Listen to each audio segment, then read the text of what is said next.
ब्रह्ममुरारिसुरार्चितलिङ्गं निर्मलभासितशोभितलिङ्गम् जन्मजदुःखविनाशकलिङ्गं तत्प्रणमामि सदा शिवलिङ्गम्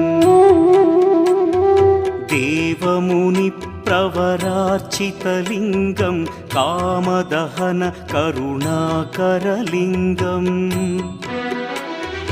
रावणदर्पविनाशकलिङ्गं तत्प्रणमामि सदा शिवलिङ्गम्